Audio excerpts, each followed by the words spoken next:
ನಮಸ್ಕಾರ ಸ್ನೇಹಿತರೆ, ಇಸ್ರೇಲ್ ಮತ್ತು ಇರಾನ್ ನಡುವೆ ನಡೀತಾ ಇರುವಂತಹ ಯುದ್ಧ ದಿನಕ್ಕೆ ತೀವ್ರಗೊಳ್ತಾ ಇದೆ. ಮೇಲ್ನೋಟಕ್ಕೆ ಕಾಣಿಸ್ತಾ ಇರೋದು ಏನು ಅಂತ ಹೇಳಿದ್ರೆ ಇಸ್ರೇಲ್ ಸಂಪೂರ್ಣವಾದಂತಹ ಮೇಲುಗೈಯನ್ನು ಸಾಧಿಸಿದೆ. ಈಗಾಗಲೇ ಇರಾನ್ ನಲ್ಲಿರುವಂತಹ ಹಲವಾರು ನ್ಯೂಕ್ಲಿಯರ್ ಪ್ಲಾಂಟ್ಸ್ ಇರಬಹುದು ಅಥವಾ ಅವರ ಆಯಿಲ್ ಫೀಲ್ಡ್ಸ್, ಅದೇ ರೀತಿಯಲ್ಲಿ gas fields, military basis, air basis, ಹೀಗೆ ಅವರ ಮುಖ್ಯ ನೆಲೆಗಳನ್ನು ಗುರಿಯಾಗಿಸಿಕೊಂಡು ಇಸ್ರೇಲ್ ಸತತ ದಾಳಿಯನ್ನು ನಡೆಸ್ತಾ ಇದೆ. ಇಡೀ ಇರಾನ್ ಈಗ ಹೊತ್ತಿ ಉರಿತಾ ಇದೆ. ಆ ರೀತಿಯಾದಂತಹ ಪರಿಸ್ಥಿತಿಗೆ ಇಸ್ರೇಲ್ ಈಗ ತಂದಿಟ್ಟಿದೆ. ಇಲ್ಲಿ ಇರಾನ್ ಕೂಡ ಅಷ್ಟೇ ಪ್ರತಿ ದಾಳಿಯನ್ನ ನಡೆಸ್ತಾ ಇದೆ. ತನ್ನಲ್ಲಿರುವಂತಹ ಕ್ಷಿಪಣಿಗಳನ್ನು ಉಪಯೋಗಿಸಿಕೊಂಡು ಇಸ್ರೇಲ್ ಮೇಲೆ ಸತತ ದಾಳಿಯನ್ನು ನಡೆಸ್ತಾ ಇದೆ. ಇಸ್ರೇಲ್ ಕೂಡ ಈ ದಾಳಿಯನ್ನ ಹಿಮ್ಮೆಟ್ಟಿಸ್ತಾ ಇದೆ. ಆದ್ರೆ ಕೆಲವೊಂದು ಕ್ಷಿಪಣಿಗಳನ್ನ ಇವ್ರಿಗೆ ಹೊಡೆದುರುಳಿಸ್ಲಿಕ್ಕೆ ಆಗ್ತಾ ಇಲ್ಲ. ಆ ಕ್ಷಿಪಣಿಗಳು ತನ್ನ ಗುರಿಯನ್ನ ತಲುಪ್ತಾ ಇದೆ. ಆ ಮುಖಾಂತರ ಇಸ್ರೇಲ್ಗೂ ಕೂಡ ಸಾಕಷ್ಟು ಡ್ಯಾಮೇಜ್ ಈ ಒಂದು ಯುದ್ಧದಲ್ಲಿ ಆಗ್ತಾ ಇದೆ. ಈ ನಡುವೆ ಒಂದು ವದಂತಿ ಕೂಡ ಎಲ್ಲ ಕಡೆ ಹಬ್ತಾ ಇತ್ತು. ಅದೇನಂತ ಹೇಳಿದ್ರೆ, ಒಂದ್ ವೇಳೆ ಇರಾನ್ ಶರಣ ಆಗದೇ ಇದ್ರೆ ಇಸ್ರೇಲ್ ಇರಾನ್ ಮೇಲೆ ಅಣ್ವಸ್ತ್ರ ದಾಳಿಯನ್ನ ನಡೆಸುವಂತ ಸಾಧ್ಯತೆ ಇದೆ ಅಂತ ಹೇಳ್ಕೊಂಡು ಒಂದು ಎಲ್ಲ ಕಡೆ ವದಂತಿ ಹರಿದಾಡ್ತಾ ಇತ್ತು. ಈ ವದಂತಿಯನ್ನ ಕೇಳಿ ಇರಾನ್ ಸ್ವಲ್ಪ ಬೆದರಿದ ರೀತಿಯಲ್ಲಿ ಕಾಣಿಸ್ತಾ ಇದೆ. ಇದಕ್ಕೆ ಪುಷ್ಟಿ ಕೊಡುವ ರೀತಿಯಲ್ಲಿ ಇರಾನ್ನ ಜನರಲ್ ಒಬ್ಬ ಒಂದು ಹೇಳಿಕೆಯನ್ನು ಕೊಟ್ಟಿದ್ದಾನೆ. ಈ ಹೇಳಿಕೆ ಬಂದ ಮೇಲೆ ಪಾಕಿಸ್ತಾನಕ್ಕೆ ಕೂಡ ನಡುಕ ಉಂಟಾಗ್ಬಿಟ್ಟಿದೆ. ಹಾಗಾದ್ರೆ ಪಾಕಿಸ್ತಾನ ಇಲ್ಲಿ ಹೆದರ್ಕೊಳ್ಳಿಕ್ಕೆ ಕಾರಣ ಏನು? ಇದೆಲ್ಲ ನಾನು ನಿಮ್ಗೆ ವಿವರಿಸ್ತಾ ಇದ್ದೇನೆ. ಸ್ನೇಹಿತರೆ, ನಿಮ್ಮೆಲ್ಲರೂ ಕಾಫಿ ಅಂತ ಡಿಜಿಟಲ್ ಚಾನಲ್ಗೆ ಸ್ವಾಗತಿಸ್ತಾ ಇದ್ದೇನೆ. ಸ್ನೇಹಿತರೆ, ಇಸ್ರೇಲ್ ಇರಾನ್ ಮೇಲೆ ದಾಳಿ ನಡೆಸ್ತಾ ಇದೆ. ಇದಕ್ಕೆ ಮುಖ್ಯ ಕಾರಣ ಏನು ಅಂತ ಹೇಳಿದ್ರೆ, ಇರಾನ್ ಯಾವುದೇ ಕಾರಣಕ್ಕೆ ಅಣ್ವಸ್ತ್ರಗಳನ್ನು ಹೊಂದಬಾರದು. ಒಂದ್ ವೇಳೆ ಇರಾನ್ ಕೈಗೆ ಅಣ್ವಸ್ತ್ರಗಳು ಬಂದ್ರೆ ಅದರಿಂದಾಗಿ ಮೊದಲಿಗೆ ಸಮಸ್ಯೆ ಉಂಟಾಗುವುದು ಇಸ್ರೇಲ್ಗೆ. ಆದ್ರಿಂದಾಗಿ ಇರಾನ್ ಯಾವುದೇ ಕಾರಣಕ್ಕೆ ಅಣ್ವಸ್ತ್ರಗಳನ್ನು ಹೊಂದಬಾರದು. ಇದು ಒಂದೇ ಧ್ಯೇಯವನ್ನು ಇಟ್ಕೊಂಡು ಇರಾನ್ ಮೇಲೆ ದಾಳಿಯನ್ನು ನಡೆಸ್ತಾ ಇದೆ. ನಿಮ್ಗೆ ಇನ್ನೊಂದು ಗೊತ್ತಿರಬಹುದು, ಇಸ್ಲಾಮಿಕ್ ದೇಶಗಳು ಮತ್ತೆ ಇಸ್ರೇಲ್ ನಡುವೆ ಯಾವಾಗಲೂ ಕೂಡ ಸಂಬಂಧ ಉತ್ತಮವಾಗಿಲ್ಲ. ಅದಕ್ಕೆ ಕಾರಣ ಏನು ಅಂತ ಹೇಳಿದ್ರೆ, ಇಸ್ರೇಲ್ ಅನ್ನುವ ಒಂದು ದೇಶವನ್ನ ಇವ್ರು ಯಾರು ಒಪ್ಕೊಳ್ಳಲ್ಲ. ಎಲ್ಲಕ್ಕಿಂತ ಮುಖ್ಯವಾಗಿ ಯಹೂದಿಗಳು ನಮ್ಮ ವೈರಿಗಳು. ಅವರು ಯಾವುದೇ ಕಾರಣಕ್ಕೆ ಭೂಮಿ ಮೇಲೆ ಇರಬಾರ್ದು. ಕೊನೆಯ ಯಹೂದಿ ಸಾಯುವವರೆಗೂ ಕೂಡ ನಾವು ಹೋರಾಡಬೇಕು. ಅವ್ರು ಸಾಯಬೇಕು, ಇಲ್ಲಾಂದ್ರೆ ಮತಾಂತರಗೊಂಡು ಇಸ್ಲಾಮಿಗೆ ಬರಬೇಕು. ಇದೆರಡೇ ಆಪ್ಷನ್ ಅವರಿಗಿರುವಂತಹದ್ದು. ಈ ರೀತಿಯಾಗಿ ಯೋಚನೆ ಮಾಡುವಂತಹ ಇಸ್ಲಾಮಿಕ್ ದೇಶಗಳು ಮೊದಲಿನಿಂದನೂ ಕೂಡ ಇಸ್ರೇಲ್ನ ದ್ವೇಷಿಸಿಕೊಂಡೇ ಬರ್ತಾ ಇದೆ. ಚಾನ್ಸ್ ಸಿಕ್ಕಾಗೆಲ್ಲ ಇಸ್ರೇಲ್ ಮೇಲೆ ದಂಡೆತ್ತಿ ಹೋಗಿದೆ. ಆದ್ರೆ ಪ್ರತಿ ಬಾರಿ ಕೂಡ ಅಷ್ಟೇ ಇವರೆಲ್ಲರೂ ಪೆಟ್ಟು ತಿಂದು ವಾಪಸ್ ಬಂದವರು ಅಥವಾ ತಮ್ಮ ಭೂಪ್ರದೇಶವನ್ನ ಕಳ್ಕೊಂಡವರು. ಈಗ ಏನಾಗಿದೆ ಅಂತ ಹೇಳಿದ್ರೆ, ಇರಾನ್ ಮೊದಲಿನಿಂದನೂ ಕೂಡ ಅಣ್ವಸ್ತ್ರವನ್ನ ತಯಾರು ಮಾಡ್ಕೋಬೇಕಂತ ಬಹಳ ಪ್ರಯತ್ನವನ್ನ ಪಡ್ತಾ ಇತ್ತು.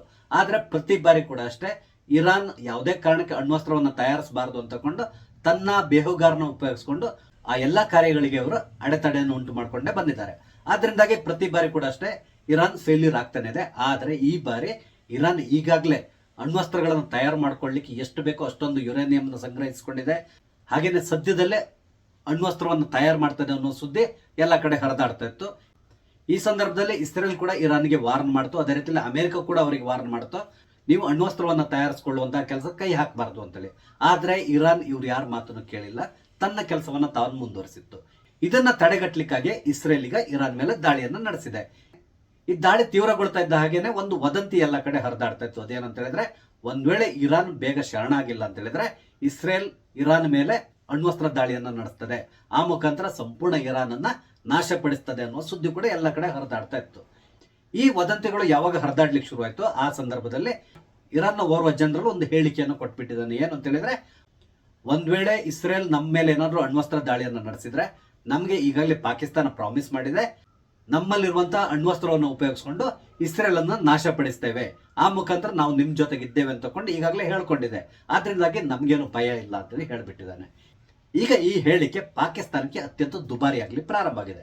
ಕಾರಣ ಏನು ಅಂತ ಹೇಳಿದ್ರೆ, ನೆತನ್ಯಾಹು ಈ ಹಿಂದೆ ಒಂದು ಹೇಳಿಕೆಯನ್ನು ಕೊಟ್ಟಿದ್ರು. ಅದೇನು ಅಂತ ಹೇಳಿದ್ರೆ, ಯಾವುದೇ ಕಾರಣಕ್ಕೆ ರೋಗಗ್ರಸ್ತ ದೇಶಗಳಾದಂತಹ ಪಾಕಿಸ್ತಾನ ಮತ್ತು ಇರಾನ್ ಅಣ್ವಸ್ತ್ರಗಳನ್ನು ಹೊಂದಿರಬಾರದು.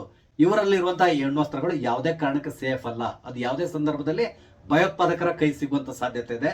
ಇದರಿಂದಾಗಿ ಇಡೀ ವಿಶ್ವಕ್ಕೆ ಸಮಸ್ಯೆ ಉಂಟಾಗಬಹುದು. ಈ ರೀತಿಯಾದಂತಹ ಒಂದು ಹೇಳಿಕೆಯನ್ನು ಕೊಟ್ಟಿದ್ರು.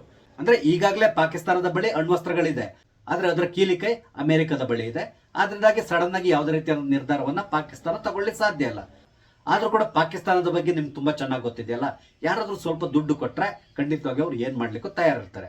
ಅಥವಾ ತಮ್ಮ ಅಣ್ವಸ್ತ್ರವನ್ನ ಇರಾಕಿಗೆ ಮಾರ್ಕೊಳ್ಳುವಂತಹ ಸಾಧ್ಯತೆಗಳು ಕೂಡ ಇರ್ತದೆ. ಇಲ್ಲಿ ನಾವು ಈ ತರ ಹೇಳಿಕೆ ಬಗ್ಗೆ ಯೋಚನೆ ಮಾಡೋದಾದ್ರೆ, ಪಾಕಿಸ್ತಾನಕ್ಕೆ ಇಸ್ರೇಲ್ ಮೇಲೆ ದಾಳಿ ನಡೆಸಲಿಕ್ಕೆ ಸಾಧ್ಯ ಇದೆಯಾ, ಇವರ ಕ್ಷಿಪಣಿಗಳ ರೇಂಜ್ ಎಷ್ಟು, ಇದ್ರ ಬಗ್ಗೆ ಕೂಡ ಯೋಚನೆ ಮಾಡ್ಬೇಕಾಗಿ ಬರ್ತದೆ. ನೀವು ಒಂದ್ ತಿಳ್ಕೊಳ್ಳಿ, ಪಾಕಿಸ್ತಾನ ಮತ್ತು ಇಸ್ರೇಲ್ ನಡುವೆ ಇರುವಂತಹ ದೂರ 4000ದಿಂದ 4500 ಕಿಲೋಮೀಟರ್.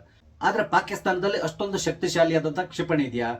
ಖಂಡಿತವಾಗಿ ಇಲ್ಲ. ಇವ್ರ ಹತ್ರ ಶಾಹೀನ್ 3 ಅನ್ನುವ ಒಂದು ಕ್ಷಿಪಣಿ ಇದೆ. ಅದು ಸರಿಸುಮಾರು 2500 ಕಿಲೋಮೀಟರ್ನ ಕ್ರಮಿಸಬಹುದು ಅಂತ ಹೇಳ್ತಾ ಇದ್ದಾರೆ. ಆದ್ರಿಂದಾಗಿ ಯಾವುದೇ ಕಾರಣಕ್ಕೆ ಪಾಕಿಸ್ತಾನ ತನ್ನಲ್ಲಿರುವಂತಹ ಕ್ಷಿಪಣಿಯನ್ನು ಉಪಯೋಗಿಸಿಕೊಂಡು ಇಸ್ರೇಲ್ ಮೇಲೆ ದಾಳಿ ನಡೆಸುವಂತ ಸಾಧ್ಯತೆ ಇಲ್ಲ. ಆದ್ರಿಂದಾಗಿ ಇವ್ರು ಏನ್ ಮಾಡಬಹುದು, ತನ್ನಲ್ಲಿರುವಂತಹ ಅಣ್ವಸ್ತ್ರವನ್ನ ಇರಾಕಿಗೆ ಕೊಡಬಹುದು. ಇರಾಕ್ ಅದನ್ನ ತನ್ನ ಕ್ಷಿಪಣಿಯಲ್ಲಿ ಅಳವಡಿಸಿಕೊಂಡು ಇಸ್ರೇಲ್ ಮೇಲೆ ದಾಳಿ ನಡೆಸಬಹುದು. ಈ ಒಂದು ಸಾಧ್ಯತೆಗಳಿದೆ. ಯಾಕಂದ್ರೆ ಇರಾನ್ ನಲ್ಲಿ ಶಕ್ತಿಶಾಲಿಯಾದಂತಹ ಕ್ಷಿಪಣಿಗಳಿದೆ. ಆ ಕ್ಷಿಪಣಿಗಳನ್ನ ಉಪಯೋಗಿಸಿಕೊಂಡು ಅವರು ಇಸ್ರೇಲ್ ಮೇಲೆ ದಾಳಿ ನಡೆಸಬಹುದು. ಈಗಾಗಲೇ ದಾಳಿ ನಡೆಸ್ತಾ ಇದ್ದಾರೆ.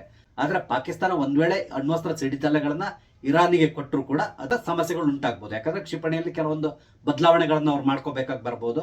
ಆದ್ರಿಂದಾಗಿ ಅದಕ್ಕೆ ಕೂಡ ಸಮಯ ಹಿಡಿತಾರೆ. ಯಾಕಂದ್ರೆ ನಮ್ಗೆ ಗೊತ್ತಿಲ್ಲ ಯಾವ ರೀತಿ ಅವ್ರು ಫಿಕ್ಸ್ ಮಾಡ್ತಾರೆ ಅಂತಕೊಂಡು. ಆದ್ರಿಂದಾಗಿ ನಾನು ಈ ರೀತಿ ಹೇಳ್ತಾ ಇದ್ದೇನೆ. ಒಂದ್ ವೇಳೆ ಪಾಕಿಸ್ತಾನ ಈ ದುಸ್ಸಾಹಸ ಕೈ ಹಾಕಿದ್ರೆ ಏನಾಗ್ಬೋದು? ಖಂಡಿತವಾಗಿ ಪಾಕಿಸ್ತಾನ ನಿರ್ನಾಮ ಆಗಿ ಹೋಗ್ಬೋದು. ಅಲ್ಲದೇನೆ ಪಾಕಿಸ್ತಾನಕ್ಕೆ ಈಗಾಗಲೇ ಇನ್ನೊಂದು ಹೆದರಿಕೆ ಪ್ರಾರಂಭ ಆಗಿಬಿಟ್ಟಿದೆ. ಅದೇನು ಅಂತ ಹೇಳಿದ್ರೆ, ಇರಾನ್ ಅನ್ನ ಬಗ್ಗು ಬಡಿದ ನಂತರ ಪಾಕಿಸ್ತಾನದ ಕಡೆ ಏನಾದ್ರೂ ಇಸ್ರೇಲ್ ಗಮನ ಹರಿಸಬಹುದಾ? ಈ ಒಂದು ಹೆದರಿಕೆ ಕೂಡ ಇದೆ. ಇದಕ್ಕೆ ಕಾರಣ ಏನು ಅಂತ ಹೇಳಿದ್ರೆ, ಮೊದಲಿನಿಂದನೂ ಕೂಡ ಅಷ್ಟೇ ಯಾವುದೇ ಇಸ್ಲಾಮಿಕ್ ರಾಷ್ಟ್ರ ಅಣ್ವಸ್ತ್ರಗಳನ್ನು ಹೊಂದಿರಬಾರದು ಅಂತಕೊಂಡು ಇಸ್ರೇಲ್ ಪ್ರತಿಪಾದಿಸಿಕೊಂಡು ಬರ್ತಾ ಇದೆ. ಆದರೆ ವಿಶ್ವದಲ್ಲಿ ಅಣ್ವಸ್ತ್ರ ಹೊಂದಿರುವಂತಹ ಏಕೈಕ ಇಸ್ಲಾಮಿಕ್ ರಾಷ್ಟ್ರ ಪಾಕಿಸ್ತಾನ.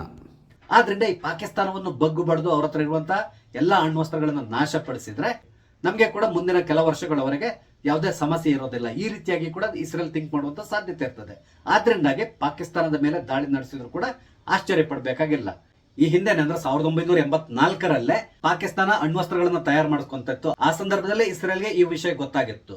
ಆಗ ಇಸ್ರೇಲ್ ಭಾರತವನ್ನ ಕೇಳ್ಕೊಂಡಿತ್ತು, ನಮ್ಗೆ ನೀವು ಅವಕಾಶ ಕೊಟ್ರೆ ಪಾಕಿಸ್ತಾನದ ಈ ಒಂದು ಪ್ರಯತ್ನವನ್ನ ನಿಷ್ಫಲ ಮಾಡುತ್ತೇವೆ, ಅಂದ್ರೆ ಅವ್ರ ಮೇಲೆ ದಾಳಿ ನಡೆಸಿ ಅವರ ಈ ಫೆಸಿಲಿಟೀಸ್ ಇದೆಯಲ್ಲ ಅದನ್ನು ಧ್ವಂಸ ಮಾಡಿ ಕೊಡ್ತೇವೆ ನಿಮ್ಗೆ ಅಂತಕೊಂಡು ಕೇಳಿತ್ತು. ಆಗ ಭಾರತ ಕೂಡ ಒಪ್ಕೊಂಡಿದೆ ಅಂತಕೊಂಡು ಹೇಳ್ತಾ ಇದ್ದಾರೆ. ಅಂದ್ರೆ ಇಲ್ಲಿ ಆಪರೇಷನ್ಸ್ ಯಾವ ರೀತಿ ನಡೆಸೋ ಪ್ಲಾನ್ ಇದ್ದಿತ್ತು ಅಂತ ಹೇಳಿದ್ರೆ, ಇಸ್ರೇಲ್ನ ಯುದ್ಧ ವಿಮಾನಗಳು ಭಾರತಕ್ಕೆ ಬರ್ತಾ ಇತ್ತು. ಅದರಲ್ಲಿ ಮುಖ್ಯವಾಗಿ ಗುಜರಾತಿಗೆ ಬರ್ತಾ ಇತ್ತು. ಗುಜರಾತ್ ನಲ್ಲಿ ಪುನಃ ಇಂಧನವನ್ನು ತುಂಬಿಸಿಕೊಂಡು ಪಾಕಿಸ್ತಾನದ ಒಳಗಡೆ ಪ್ರವೇಶ ಮಾಡಿ ಪಾಕಿಸ್ತಾನದಲ್ಲಿರುವಂತಹ ಇವರ ನ್ಯೂಕ್ಲಿಯರ್ ಫೆಸಿಲಿಟೀಸ್ ಏನಿದೆ ಅದನ್ನು ಧ್ವಂಸ ಮಾಡಿ ವಾಪಸ್ ಭಾರತಕ್ಕೆ ಬಂದು ಮತ್ತೆ ಪುನಃ ಇಂಧನವನ್ನು ತುಂಬಿಸಿಕೊಂಡು ವಾಪಸ್ ಇಸ್ರೇಲ್ಗೆ ಹೋಗುವಂತಹ ಪ್ಲಾನ್, ಈ ರೀತಿಯಾದಂತಹ ಪ್ಲಾನ್ ನಡೆದಿತ್ತು. ಆದರೆ ಈ ಪ್ಲಾನ್ ಬಗ್ಗೆ ಅಮೆರಿಕ ಕೂಡ ಗೊತ್ತಾಯ್ತು ಅಂತೇಳಿ ಹೇಳ್ತಾರೆ.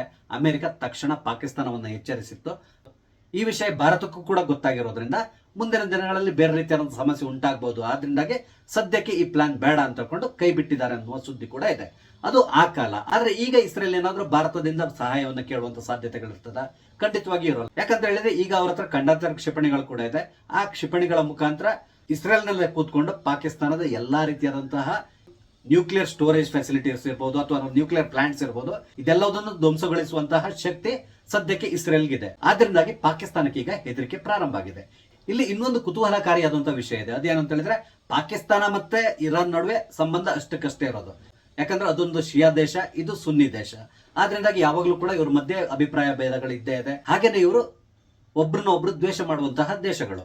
ಈಗ ಕೆಲವರು ಏನ್ ಹೇಳ್ತಾ ಇದ್ದಾರೆ ಅಂತ ಹೇಳಿದ್ರೆ, ಇರಾನ್ಗೆ ಹೇಗೂ ಪಾಕಿಸ್ತಾನವನ್ನು ನೋಡಿದ್ರಾಗಲ್ಲ, ನಾವು ಹೇಗೂ ಇಲ್ಲಿ ಹಾಳಾಗಿ ಹೋಗ್ತಾ ಇದ್ದೇವೆ, ನಮ್ಮ ಜೊತೆಗೆ ಪಾಕಿಸ್ತಾನವನ್ನು ಹಾಳು ಮಾಡೋಣ ಅನ್ನೋ ಒಂದು ನಿಟ್ಟಿನಲ್ಲಿ ಈ ರೀತಿಯಾದಂತಹ ಹೇಳಿಕೆಯನ್ನ ಇರಾನ್ನ ಜನರಲ್ ಕೊಟ್ಟಿದ್ದಾನೆ ಅಂತ ಕೂಡ ಹೇಳ್ತಾ ಇದ್ದಾರೆ.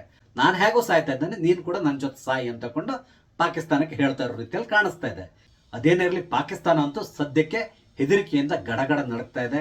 ಈಗಾಗಲೇ ತಮ್ಮ ಏರ್ ಫೋರ್ಸ್ ಅನ್ನ ಫುಲ್ ಆಕ್ಟಿವ್ ಆಗಿ ಇಟ್ಟಿದ್ದಾರೆ ಅನ್ನೋ ಸುದ್ದಿ ಕೂಡ ಬರ್ತಾ ಇದೆ. ಅದೇ ರೀತಿಯಲ್ಲಿ ತಮ್ಮ ವಿಮಾನಗಳ ಮೂಲಕ ಇರಾನ್ ಗಡಿಯನ್ನ ಕೂಡ ಗಮನಿಸ್ತಾ ಇದ್ದಾರೆ ಅನ್ನೋ ಸುದ್ದಿ ಕೂಡ ಬರ್ತಾ ಇದೆ. ನೋಡೋಣ ಮುಂದಿನ ದಿನಗಳಲ್ಲಿ ಈ ಯುದ್ಧ ಯಾವ ತಿರುವನ್ನು ಪಡ್ಕೊಳ್ತದೆ. ಸದ್ಯದಲ್ಲೇ ನಿಲ್ತದ ಅಥವಾ ಇನ್ನೂ ಮುಂದುವರೆದು ಇದು ಇನ್ನೊಂದು ಮಹಾಯುದ್ಧವಾಗಿ ಮಾರ್ಪಾಡಾಗ್ತದ? ಎಲ್ಲವನ್ನೂ ಕಾದು ನೋಡಬೇಕಾಗಿದೆ. ಸ್ನೇಹಿತರೆ, ನಾನು ಹಂಚ್ಕೊಂಡಂತ ವಿಷಯ ನಿಮ್ಗೆ ಇಷ್ಟ ಆದ್ರೆ ಲೈಕ್ ಮಾಡಿ, ಶೇರ್ ಮಾಡಿ, ಹಾಗೆ ದಯವಿಟ್ಟು ನನ್ನ ಚಾನಲ್ ಸಬ್ಸ್ಕ್ರೈಬ್ ಮಾಡಿ. ನಮಸ್ತೆ, ಜೈ ಹಿಂದ್.